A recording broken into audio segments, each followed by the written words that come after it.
Olá pessoal, nós estamos então retomando a sequência de estudos comemorativos do aniversário de 7 anos de existência do nosso grupo de estudo minucioso do Evangelho de Jesus, aqui em Uberaba, no Grupo Espírita Euridice Barçanufo. E nós optamos, foi uma opção do grupo, de celebrar esses 7 anos, é uma data de fechamento de ciclo, um ciclo sabático, um ciclo que representa muito no amadurecimento do próprio grupo, de fazê-lo estudando a primeira parte do livro Paulo e Estevão, com um enfoque específico nas duas personagens, Abigail e Estevão, numa sequência de estudos que buscam não só resgatar a importância do livro, reafirmar junto aos amigos que acompanham a série, que acompanham o canal, reafirmar com vocês a importância de estudar esse livro, tê-lo como um material de pesquisa e de análise, não só como um material, um mero romance de entretenimento. E de fazê-lo dentro daquela perspectiva nossa que caracteriza o grupo, de estudo minucioso, de estudo detalhado, conseguindo detectar e apontar pelo menos alguns dos tópicos de maior profundidade na escrita de Emmanuel, na narrativa de Emmanuel. No episódio anterior, nós apresentamos o contexto de Corinto, a cidade grega, uma das cidades-estado da Grécia Antiga, onde a família de Yoredeb, do velho judeu Yoredeb, o seu filho Eziel, a sua filha Abigail, onde eles viveram um momento de grande testemunho familiar.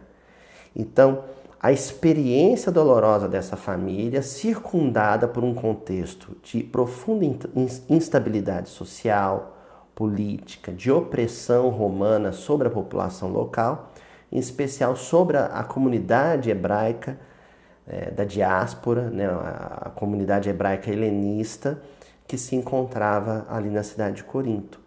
E dentro desse contexto de muita dor, de muito testemunho da família de Yoredeb, o exemplo, o testemunho extraordinário desses dois personagens que são foco da nossa análise, Eziel e Abigail. Hoje nós vamos retomar nosso estudo a partir do capítulo 3 da obra, que é o capítulo Em Jerusalém. E eu queria retomar a narrativa justamente no momento em que Yoredeb é executado, ele é martirizado pela autoridade de Licínio Minúcio, e dos seus prepostos, dos seus asseclas. E Jeziel, ele é condenado às galeras, condenado aos remos. Era uma forma de prisão perpétua, acompanhada de um trabalho exaustivo diário, de remar, fazer as naves militares, as naus militares romanas patrulharem o Mediterrâneo, muitas vezes transportando também, levando e trazendo representantes do Estado romano, mas através do braço, através do esforço físico exaustivo. Muitos desses prisioneiros, eles chegavam a óbito, chegavam a perecer em função das condições de trabalho, do ritmo de trabalho que era imposto para eles. Então, ser condenado aos remos nas galeras romanas era, de certa forma, ser condenado a uma prisão perpétua, mas uma prisão perpétua que não duraria muito, porque fatalmente os escravos iam falecendo, iam morrendo, perecendo e sendo substituídos por novos escravos. Então, o momento em que a gente retoma a história aqui no episódio de hoje é justamente esse, em que Jeziel se encontra prisioneiro nos remos de uma nau militar romana. E o Emmanuel ele vai falar um pouco de como Estevão lidou com essa circunstância dolorosa, quando ele afirma o seguinte: como outros descendentes da sua raça sofrera o sacrifício pungente, todavia guardara a fé como a auréola divina dos que sabem verdadeiramente agir e esperar. O autor de Provérbios recomendara como imprescindível a serenidade da alma em todas as flutuações da vida. Então, essas flutuações da vida, a gente consegue entender essa expressão de Emmanuel quando a gente pensa numa circunstância concreta, né, que projeta para as nossas experiências sensoriais um conceito um pouco mais abstrato, né? Então vamos imaginar uma garrafa plástica, uma garrafa PET, né, flutuando nas águas de um mar agitado. Não é assim? Então, ora essa garrafa vai estar na crista da onda, ora ela vai estar na depressão da onda, né? Ela vai estar na parte mais inferior e ela vai oscilando, né, dentro dessa movimentação do mar. Da mesma forma, uma pequena embarcação, né, uma canoa, um barco pequeno que é muito sensível às ondulações da movimentação de um mar agitado, de um grande lago agitado, como era o lago de Genezaré, né? E aí nós temos uma passagem evangélica emblemática, que é a da tempestade acalmada. Então essas flutuações humanas é a nossa própria experiência na vida, entre os homens, né? Todas as problemáticas, todas as dificuldades que nós enfrentamos em família, em que nós enfrentamos no trato com o contexto social, o contexto econômico, o contexto político que nos circunda, né? A própria experiência no relacionamento com o corpo físico, com as variações nas nossas condições de saúde, isso tudo são flutuações. Há momentos de crista, há momentos de pico e há momentos de vale, momentos de depressão, né? E a gente precisa saber lidar com isso. Enfim, o que Emmanuel está dizendo é que os dramas humanos são passageiros como uma onda, ou como uma nuvem que flutua no céu e que se desfaz com um vento mais forte. Todas as circunstâncias difíceis, todos os contextos tenebrosos em que nós nos vemos inseridos são transitórios. Não existe problema que dura para sempre. Não existe dificuldade que permanece para sempre. E Gesiel, ele lidava com isso recorrendo à própria tradição de espiritualidade com a qual ele foi educado. Ele não precisava mais que provérbios para extrair daquele trecho da literatura sagrada com a qual ele podia contar, que é o Velho Testamento, o Antigo Testamento. Dali ele extraía elementos para guardar a fé. Essa expressão é importante, né? Porque é uma expressão paulina, uma expressão que vai aparecer numa carta de Paulo. Então, é uma carta de Paulo a Timóteo, né? Então, Emmanuel, ele faz essa conexão entre a literatura produzida por Paulo, a literatura epistolar, que ele vai produzir mais tarde, e a própria vida e experiência daquele que foi a sua referência espiritual maior, que foi Estevão, né? Guardar a fé é conservar a fidelidade à lei. É permanecer fiel. Como? O Emmanuel também afirma aqui nesse trecho. Agindo e esperando. Então, uma esperança é uma postura esperançosa perante os problemas, porém não inativa, não inerte. É uma esperança que age, que opera, que realiza, que trabalha pelo melhor. Mas sabendo que o melhor feito pelo homem, a ação produzida pelo homem, o homem operando, nunca é o bastante sem a ajuda de Deus.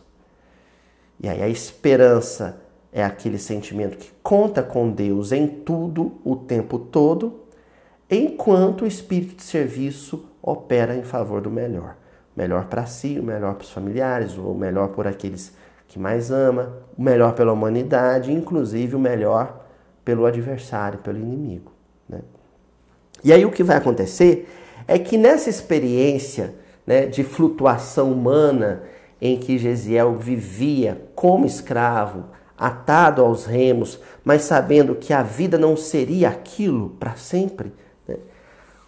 Ocorre um episódio que no seu contexto restrito parece desastroso, parece um agravamento das provas, mas uma perspectiva mais ampla, e esse era o olhar de Estevão, ainda Gesiel, sobre a circunstância, era aquele contexto libertador, aquele contexto de transição que marca uma mudança de etapa na caminhada do ser humano na Terra, no caso a caminhada de Gesiel, que é o adoecimento de um oficial, de um político, um representante da autoridade romana, chamado Sérgio Paulo, que se encontrava em trânsito dentro da embarcação. Era um dos tripulantes ilustres da embarcação.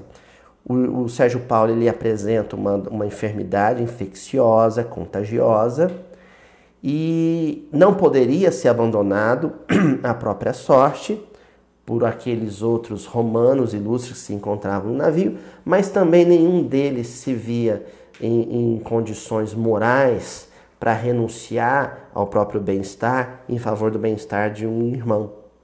Então eles elegem um escravo, aquele que lhes parecia mais dócil, mais disciplinado, mais pacífico, que era Gesiel, para ser o enfermeiro, o cuidador de Sérgio Paulo, que se encontrava acamado, enfermo.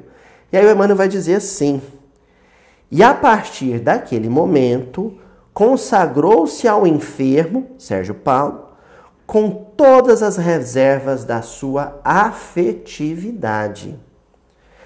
Dias seguidos e longas noites, velou à cabeceira do ilustre romano, com devotamento e boa vontade. E o Emmanuel ele é extraordinário porque em 3 linhas ele apresenta a dinâmica da vida, como ela se movimenta, surpreendendo as expectativas estreitas, exíguas do ser humano. Então nós temos um romano, né? Nós temos alguém que representava no mundo, né? Um patrício romano, um nobre romano, membro da elite socioeconômica e política do Império Romano, que havia conquistado todo o Mediterrâneo. Então nós temos essa figura que representa ser uma potestade no mundo, um poderoso do mundo, né? Um representante de todo o prestígio social e econômico que existia no mundo. Nós temos ele numa condição de vulnerabilidade. Então é Emmanuel transmitindo uma mensagem sutil, mas muito densa. A mensagem de que não há poderoso no mundo, não há autoridade no mundo, não há rico empresário no mundo, não há político de eminência e fama no mundo que não esteja vulnerável a uma contingência de enfermidade, a um contexto de enfermidade. Porque todos nós ocupamos e utilizamos uma aparelhagem física, orgânica, perecível, que perece, que falece, que degenera, que um dia deverá ser devolvida à natureza na condição de despojo, na condição de carcaça, de capa, né? Daquilo que pertence à natureza, que pertence ao orbe, que não nos pertence, que nós usufruímos, né, em condição transitória, passageira. Essa consciência, né, essa lucidez, poucas vezes é percebida naqueles que detêm poder e prestígio social no mundo. E mais, e é quando Deus ele movimenta as circunstâncias da vida de forma cabulosa, muitas vezes de forma constrangedora para a criatura humana, porque é muito comum, é muito frequente que aquele que tem poder e que guarda um biotipo físico, social e psicológico de eminência no mundo, de destaque no mundo, que pertence àquele grupo de pessoas cercadas de privilégios no mundo, enxergue no mais fraco, enxergue no pária social uma minoria. Enxergue naquele que não detém as características que podem poderia projetá-los socialmente. Enxergue neles uma minoria fragilizada e que normalmente é desconsiderada, desprestigiada, que é olvidada, esquecida, marginalizada. Então é a figura do marginal. Muitas vezes quem tem dinheiro, poder e fama no mundo marginaliza aquele que não tem, que não se encontra nessas condições. Qual que é o contexto aqui do Paulo Estevão? Estevão representa o pária, o marginal, né? Um jovem, pobre, judeu e agora escravo, criminoso condenado. E Sérgio Paulo representa a elite detendo poder político, detendo poder econômico e militar. Deus coloca numa situação de fragilização a potestade, o poderoso, sob os cuidados do escravo, do servo, do pária, do marginal. Esse é o tipo de circunstância educativa, pedagógica, que Deus desenha, que Ele traça, que Ele arquiteta para a redenção dos corações. E um detalhe importante que a gente não pode deixar passar, que é o detalhe que transforma a circunstância numa circunstância redentora. Esse pária que foi condenado injustamente, expropriado do seu sítio de subsistência, que viu o pai ser executado pelo autoritarismo, pelo mandonismo da autoridade romana, olha para aquele representante dessa mesma autoridade com afeto, com misericórdia, com compaixão. É isso que Jesus quer de nós. Do poderoso, a consciência de que todo poder é transitório e passageiro. E do oprimido, a consciência de que esse opressor, quando fragilizado, quando enfermo, ele não é mais um opressor. Ele é uma criatura humana que exige de qualquer outro em condição de auxílio, socorro, amparo e misericórdia. E aí o que vai acontecer é que a providência divina, para que a circunstância seja de fato uma circunstância exemplar, que marque, que imprima no coração de Sérgio Paulo aquela experiência como um paradigma de redenção, não pôde poupar Estevão do contágio. Então, ainda Gesiel, aliás, né? Me perdoe. Então, não pôde poupar Gesiel do contágio, da contaminação. Então, ele passa a ter enfermidade do enfermo Sérgio Paulo. Ele também vai se adoentar, só que ele é um pária, ele é um marginal, né? Ao patrício romano, tudo. Ao escravo judeu, nada. Então ele é abandonado. Em tese, ele deveria ser abandonado à fúria do Mediterrâneo. Ele seria jogado ao mar. Mas aquela experiência afetuosa de Gesiel cuidando dia e noite de Sérgio Paulo fez com que Sérgio Paulo tivesse um primeiro lampejo de misericórdia, uma primeira fagulha de misericórdia, uma misericórdia que ao longo da vida ia se encandecer, ia se inflamar, né? E qual que é esse gesto de misericórdia? Não vou abandoná-lo ao mar. Eu vou deixá-lo numa praia e vou solicitar que ele mude de nome, mude de identidade. Eu vou dar uma liberdade para ele, uma liberdade que em tese eu não poderia conceder, mas por senso de justiça eu vou conceder. Então, Gesiel é abandonado numa praia da Palestina, febril, inconsciente, é socorrido por um cristão, né, que numa carroça o leva até a Casa do Caminho, a igreja de Jerusalém, o primeiro núcleo de trabalho cristão da história, que era coordenado e mantido pelo esforço dos primeiros discípulos diretos de Jesus, né, sobretudo a figura de Pedro, João e Filipe.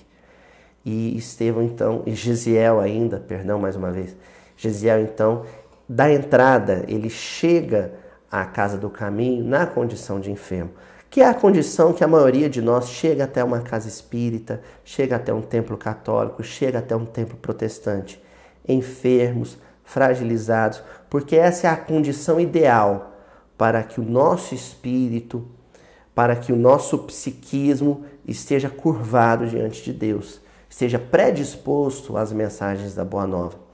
Mas Estevão, ainda Gesiel, não era um enfermo comum. Então Emmanuel ele vai descrever o seguinte: Gesiel ocupou o leito asseado e singelo, em estado de completa inconsciência, no delírio da febre que o prostrava.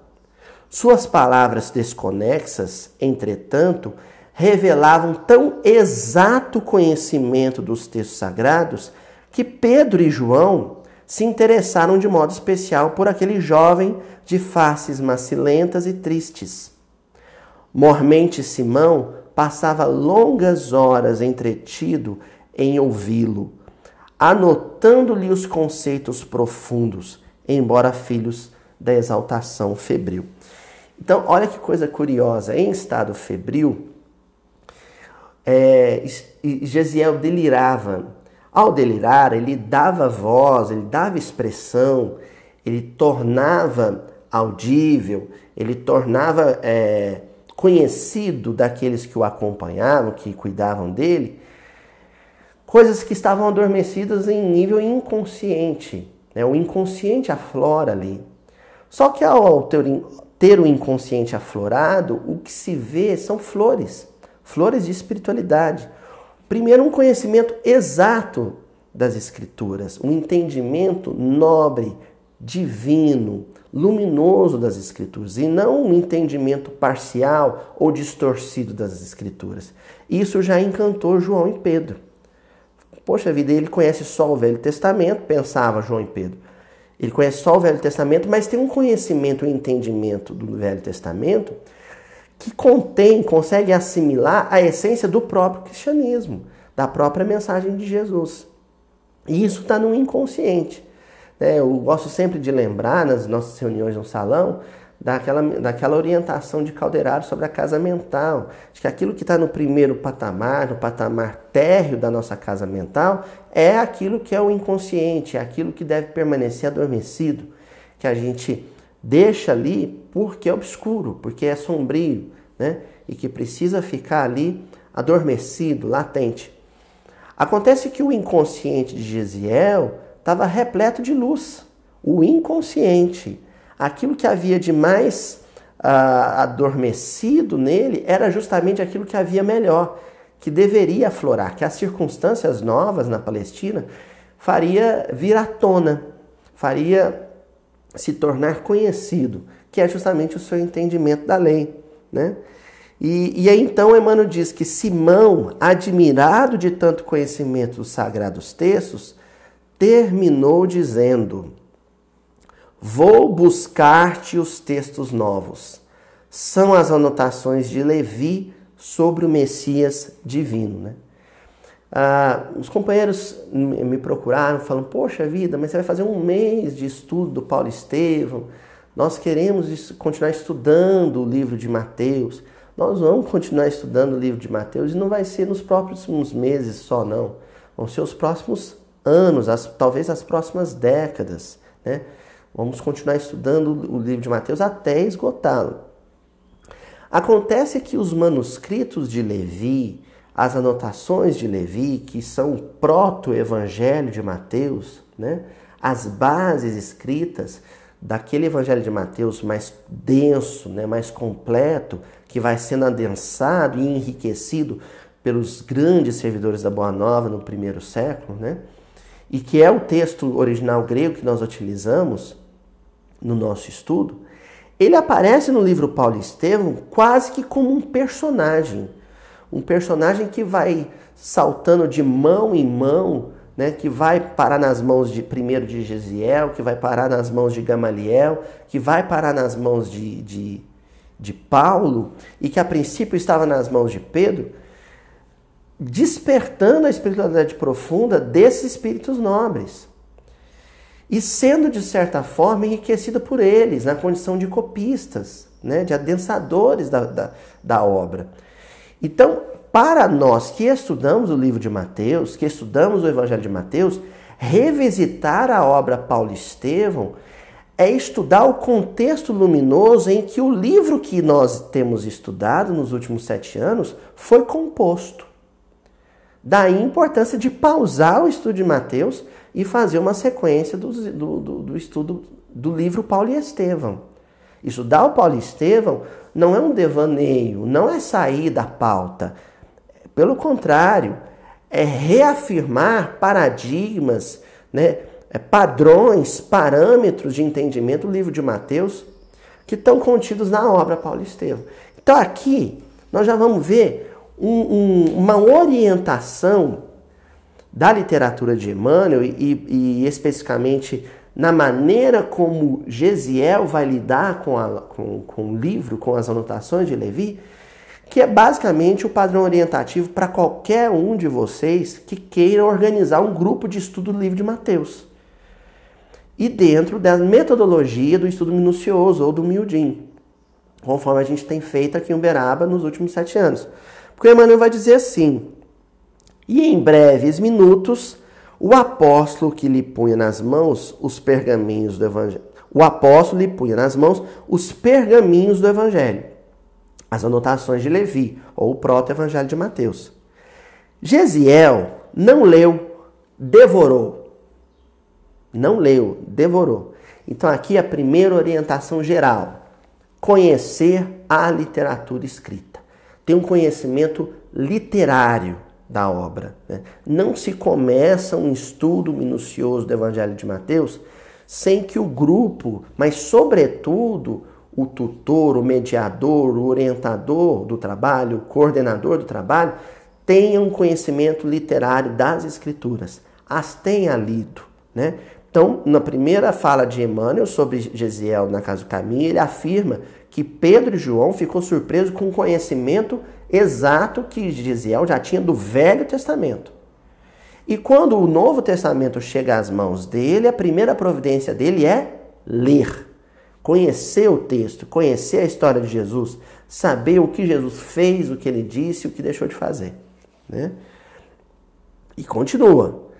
Assinalou em voz alta, uma a uma, então foi um estudo sistematizado que ele realizou, sequenciado, todas as passagens da narrativa. Ele não saltou nenhuma, ele não pulou nenhuma. Ele foi lendo versículo por versículo, na ocasião não havia ainda os versículos, os capítulos, mas ele foi lendo trecho por trecho em sequência até esgotar o livro. Seguido pela atenção de Pedro, intimamente satisfeito. Terminada a rápida análise, então essa leitura primeira, esse contato literário com a escritura, é uma primeira análise, é um primeiro movimento de estudo. O jovem advertiu. Agora vem a orientação de Estevão do que se faz depois que se conhece literariamente os livros de escrituras, né? No nosso caso, conhecer o Velho Testamento, conhecer o Novo Testamento e conhecer a literatura espírita, sobretudo a obra básica. Um conhecimento literário. É necessário ter lido todos os livros do Velho Testamento, todos os livros do Novo Testamento e todos os livros da obra básica da codificação kardeciana. Se possível, todos os livros da literatura psicografada por Chico Xavier. Então, esse conhecimento literário, ele é a base, é o primeiro movimento. Diz Gesiel: encontrei o tesouro da vida, preciso examiná-lo com mais vagar. Aqui começa o estudo minucioso do Evangelho.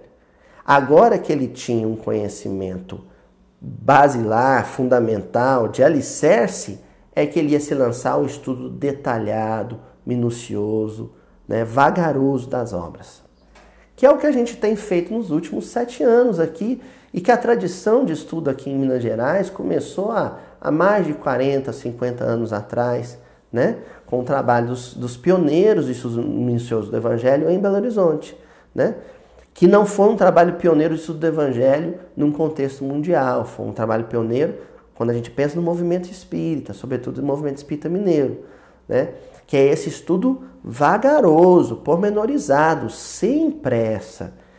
Então, é isso que nós temos pedido e enfatizado junto aos companheiros que acompanham o canal, que se inscreveram no canal, aos companheiros que frequentam a reunião presencialmente no salão, no Grupo Espírita Euridice Barçanufo, é a paciência, né? É não ter pressa.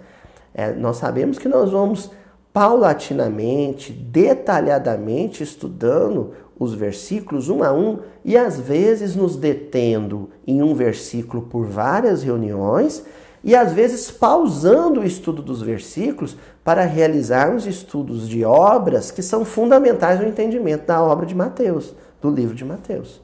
E que é o que Estevão está propondo aqui. E ele continua. Quero saturar-me da sua luz, pois aqui presinto a chave dos enigmas humanos. Então, cada vez que nós nos reunimos e nos dedicamos ao estudo de um versículo, às vezes de uma palavra dentro do versículo do Evangelho de Jesus, nós estamos tomando posse, assimilando um instrumento decodificador dos enigmas da vida. Então, aquele problema conjugal que eu estou vivendo, aquele problema na educação dos meus filhos que eu estou vivendo, aquele problema maior, de contexto maior, no âmbito social, político, econômico, o entendimento do versículo me proporciona chaves decodificadoras, chaves que vão descortinar o contexto, a circunstância, para que eu enxergue no contexto e eu enxergue na circunstância luz. Para que eu enxergue nas circunstâncias uma possibilidade de aproximação e de entendimento da lei divina. Então, o Emmanuel vai dizer o seguinte: quase em lágrimas, leu o Sermão da Montanha, secundado pelas comovedoras lembranças de Pedro. Então, olha aqui que situação extraordinária, né? O primeiro contato de Estevão, já dentro de um estudo detalhado e pormenorizado, com aquela passagem que é a passagem núcleo, que é a passagem fundamental da obra de Mateus, que é o Sermão da Montanha, né? E lá no livro Boa Nova, no capítulo que trata justamente de como surgiu o Sermão da Montanha, Humberto de Campos tem o cuidado de mostrar a vinculação afetiva que Levi ou Mateus tinha com esse discurso de Jesus, né? Ao entrar em contato com essa passagem do livro, das anotações, Estevão pôde contar com os comentários em memória, né? Memória presente de Pedro. Então isso possibilitou para ele um entendimento muito amplo, muito largo, muito abrangente do que significava na sua profundidade o Sermão da Montanha, que é o núcleo do livro. Então aqui Emmanuel está dando essa dica importante para nós. O Sermão do Monte, o Sermão da Montanha, ele é o núcleo, ele é o fundamento de todo o livro de Mateus, né? Então, muito embora nós não tenhamos feito o registro em vídeo do Sermão da Montanha, da circunstância, da ocasião em que nós estudamos o Sermão da Montanha no salão, no Grupo Espírita Euridice Barçanufo, nós buscamos sempre suprir os companheiros que acompanham o canal desse entendimento, remetendo os versículos estudados hoje ao Sermão da Montanha. Então, as bem-aventuranças, sobretudo, elas aparecem nos comentários dos versículos subsequentes que nós estamos gravando, porque ela é o fundamento de todo o livro de Mateus. E por isso Emmanuel coloca isso em destaque aqui, dizendo que para Estevão, né, o primeiro contato dele, um contato aprofundado com o livro de Mateus, não foi um contato sequencial, até porque nós não temos como afirmar que as anotações iniciais de Levi, elas apresentavam essa sequência narrativa que nós temos no Evangelho traduzido hoje para a língua portuguesa, traduzido pelo Haroldo Dutra Dias, por exemplo. É possível que na sequência estrutural do livro, naquela ocasião, o Sermão da Montanha aparecesse primeiro. Até porque ele é uma passagem nuclear e naquele tempo os estudos eram feitos em pergaminhos, em rolos de pergaminhos, que eram abertos do meio para a extremidade. Talvez nesse movimento o contato inicial de Gisiel com o livro de Mateus tenha sido através do Sermão da Montanha.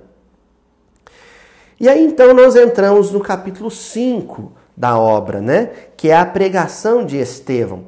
Porque Estevão, né, por uma sugestão do próprio Pedro, ele muda de nome, tendo essa necessidade, né, justamente porque ele havia se desconectado do seu passado em Corinto, como Gesiel, então ele assume o nome grego de Estevão, né? E ele então vai recomendar Pedro, já mostrando o valor desse espírito, que junto aos discípulos diretos de Jesus, de imediato já assume uma posição de liderança, de muita importância. Quando ele vai sugerir a Pedro, a João, a Filipe, aos companheiros que coordenavam o trabalho na Casa do Caminho, na Igreja de Jerusalém, que aqueles enfermos, aquelas viúvas, aqueles órfãos, aqueles carentes fisicamente, aqueles párias sociais, aqueles marginalizados pela sociedade na Palestina do século I, que eles não recebessem só o agasalho, o pão, o remédio, ou o teto, ou o leito, que eles recebessem, sobretudo, o entendimento das palavras e da vida de Jesus. Então, é Estevão que inaugura no movimento cristão o trabalho de divulgação e entendimento profundo do Evangelho de Jesus. Essa tradição da qual nós descendemos, né? Essa tradição na qual se circunscreve o trabalho, por exemplo, de composição desse canal, do canal do Mildinho, aqui em Uberaba, né? O que nós temos feito, registrando esses vídeos todos, é seguir essa orientação que Estevão deu há 2000 anos atrás, né? Então, diariamente havia um momento em que ele se dirigia, ele foi o primeiro grande pregador do Evangelho, portanto, né? Ele se dirigia aos párias, aos sofredores, aos marginalizados, que eram acolhidos pela Casa do Caminho, e ele comentava o Evangelho, ele descortinava os mistérios, os enigmas, né? As camadas luminosas, né? que guardam, que protegem a mensagem mais substancial que Jesus nos transmitiu. Ele fazia isso diariamente. Numa dessas ocasiões, Saulo, ainda rabino, né, um rabino orgulhoso, mas um rabino de destaque dentro do Sinédrio e do alto clero do judaísmo em Jerusalém, ele faz uma visita porque as pregações de Estevão já se encontravam muito conhecidas, eram pregações famosas, né, em Jerusalém. Então ele vai lá para saber qual é a desse moço, né, o que ele pretendia, qual era o teor, o conteúdo dessa pregação, se era um conteúdo apócrifo, se era um conteúdo perigoso para a ordem vigente, né? Ele comparece lá junto a Sadoc, seu amigo íntimo, e mais alguns companheiros do Sinédrio, para escutar a pregação de Estevão. E ali acontece o primeiro grande discurso de Estevão dentro da obra Paulo Estevão. Dentro da obra Paulo Estevão, ele vai fazer 2 grandes discursos. Esses discursos, gente, precisam ser estudados e reestudados pelo movimento espírita, seguidamente e com profundidade, né? O primeiro deles acontece dentro da Casa do Caminho, e na plateia se encontrava Saulo, e o segundo vai acontecer no Sinédrio durante um interrogatório, e nós vamos procurar analisá-lo com mais vagar, com mais detalhe, minúcia, no próximo episódio dessa sequência, né? Hoje nós vamos deter em 2 trechos o discurso que Estevão faz na Casa do Caminho, tendo Paulo presente. Então, no primeiro momento desse discurso, Estevão vai afirmar o seguinte: amados, onde andarão aquelas ovelhas que não souberam ou não puderam esperar? Procuremo-las para o Cristo, como dracmas perdidas do seu desvelado amor. Anunciemos a todos os desesperançados as glórias e os júbilos do seu reino de paz e de amor imortal. A lei nos retinha no espírito de nação, sem conseguir apagar de nossa alma o desejo humano de supremacia na terra. Então, são algumas linhas desse discurso aqui que a gente poderia ficar registrando aqui horas de comentário e de teor profundo, de conteúdo sublime que a gente consegue extrair desse trechinho. Então, primeiramente, a gente destaca o seguinte: por inspiração, por uma influência luminosa do alto, nesse momento nos parece que Estevão está se dirigindo ao inconsciente de Saulo. Porque Saulo, ele não é um espírito perdido, não é um espírito em perdição completa, que por um passe de mágica, por uma obra fortuita, acaba se tornando o grande divulgador do evangelho no Mediterrâneo, no mundo conhecido da época. Não. Ele já era um espírito comprometido com essa visão. Já era um espírito comprometido com essa missão. Acontece que, ao encarnar, cercado por todo aquele contexto de poder, fama, conforto material, luxo, excessos, ele acaba sufocando essa perspectiva inicial transitoriamente, dando vazão ainda a impulsos que ele não havia controlado. Mas o compromisso estava no inconsciente. Quando Estevão diz, procuremo-las para o Cristo, se referindo a essas ovelhas desgarradas, ou seja, a própria gentilidade, ao próprio paganismo, as próprias culturas e comunidades que não conheciam Jesus, ele já está ativando no inconsciente de Saulo aquele compromisso pretérito, previamente traçado. Porque é justamente isso que Saulo vai fazer mais tarde na condição já de Paulo, do apóstolo Cristo, como vaso escolhido. O que Paulo vai fazer mais tarde é justamente isso, procurar as ovelhas desgarradas e resgatá-las para Jesus. E aqui outra referência a uma passagem próxima que se encontra no Evangelho de Lucas, que é a dracma perdida. Então, primeiro Estevão faz referência à ovelha, depois ele faz referência à dracma. E esses são duas pequenas parábolas que antecedem, que são introdução para a parábola do filho pródigo, ou do filho perdido, do filho que se desvia, que se afasta do pai. Então, no Evangelho de Lucas, que é um evangelho cuja estrutura dele foi delineada pela intelectualidade de Paulo, no núcleo dele aparece, na sequência, a narrativa da ovelha perdida, da dracma perdida e do filho pródigo. E aqui Estevão, na sua pregação, num pequeno trecho, faz referência a essas três passagens. O Evangelho de Lucas só vai ser composto bem mais tarde, por um impulso inicial do próprio Paulo, mas as parábolas já circulavam no meio cristão com uma tradição que era contada pelos próprios apóstolos. Então, Estevão já tinha conhecimento dessa parábola. Inconscientemente, Saulo já está assimilando essa mensagem e aos poucos, devagar, aquele compromisso inicial vai sendo lentamente ativado, a princípio pelas palavras de Estevão. E aqui ele diz o seguinte: anunciemos a todos os esperançados. Também isso vai fazer parte da epopeia paulina, Anunciar o evangelho ao desesperançado. Esse é um trabalho que Paulo vai levar adiante mais tarde, ao longo das suas viagens no Mediterrâneo, chegando até a Espanha. Então a gente vai percebendo como o discurso de Estevão vai traçando para o inconsciente ainda de Saulo, que depois desperta com a visão de Damasco, todo o projeto, todo o plano de trabalho que Jesus havia sonhado para a vida de Paulo de Tarso. E aqui no final ele diz, a lei nos retinha no espírito de nação. O que ainda impedia o rabino Saulo de despertar para esses compromissos prévios? O espírito de nação. Isso é um perigo, gente. Então, hoje em dia ainda, a gente deve vigiar, policiar isso.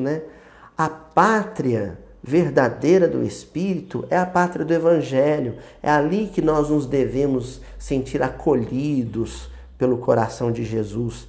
Todas as outras nacionalidades que nós possamos ostentar em trânsito pela vida são transitórias, são passageiras. Nós somos, em essência, espíritos em condição provisória de brasileiros ou de norte-americanos ou de hebreus, ou de romanos, ou de gregos, ou de franceses, ou de japoneses, são condições transitórias, passageiras, que se alternam no curso dos séculos.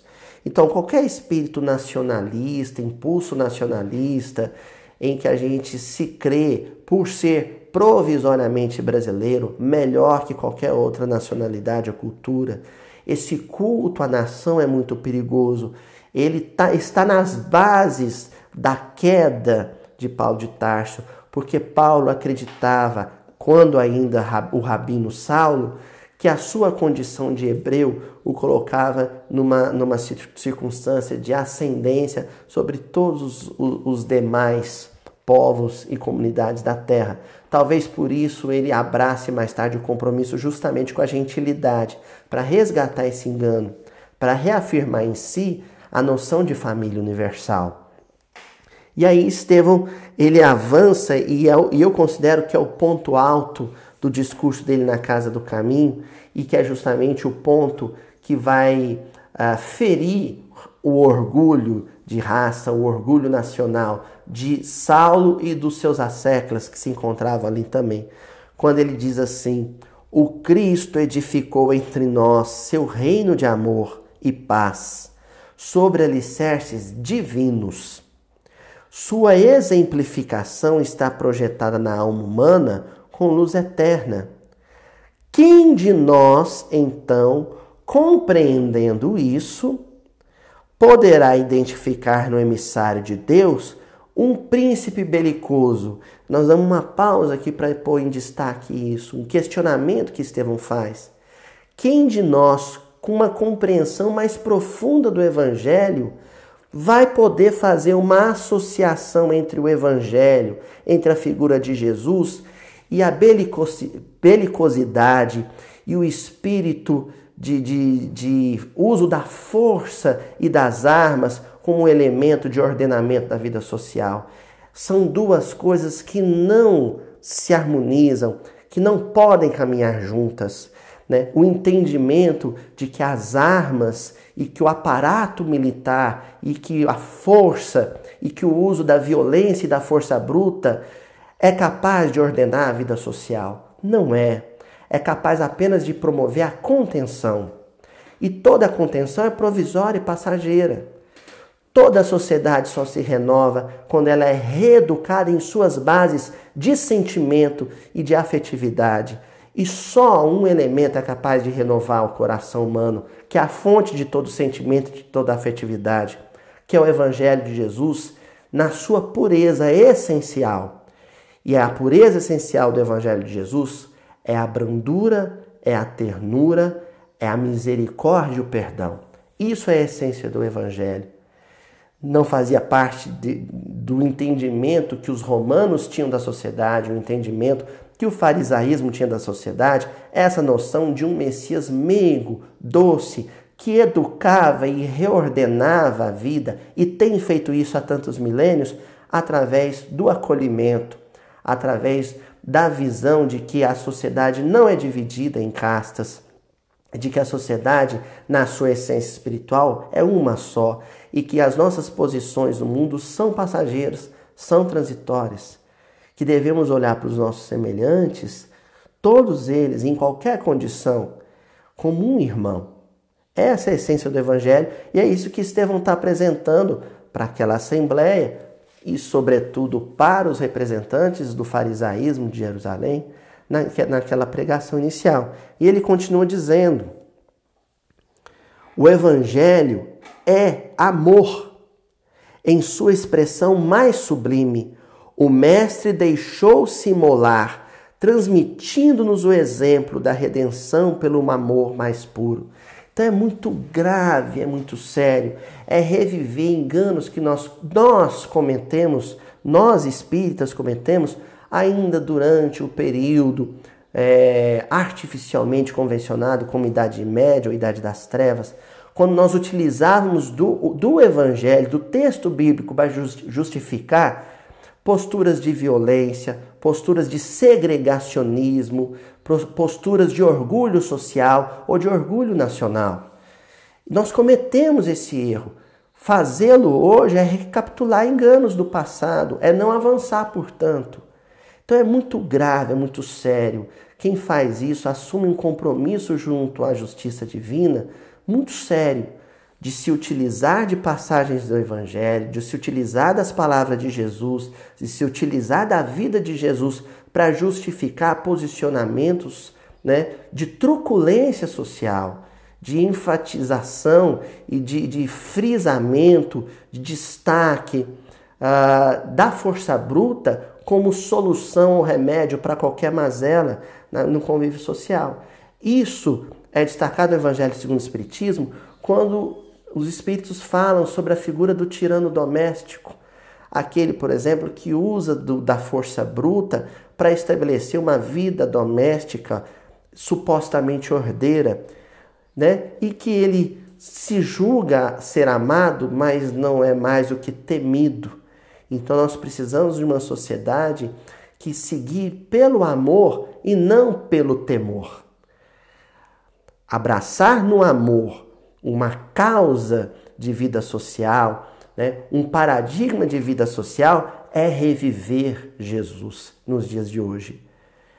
Apostar no temor como um espectro de ordenamento social é reviver experiências amargas que nós já vivemos em séculos anteriores.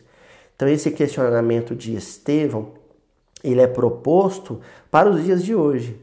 Deus é amor, Evangelho é amor, e amor é a mensagem de Jesus na sua expressão de misericórdia, de compaixão, de ternura e de amabilidade. Na próxima gravação, no próximo registro, no próximo episódio, nós vamos retomar o verbo de Estevão, mas já na condição de prisioneiro do Sinédrio, no seu discurso memorável feito, né, à frente de todo o farisaísmo de Jerusalém. Deus nos abençoe e até o próximo encontro, gente.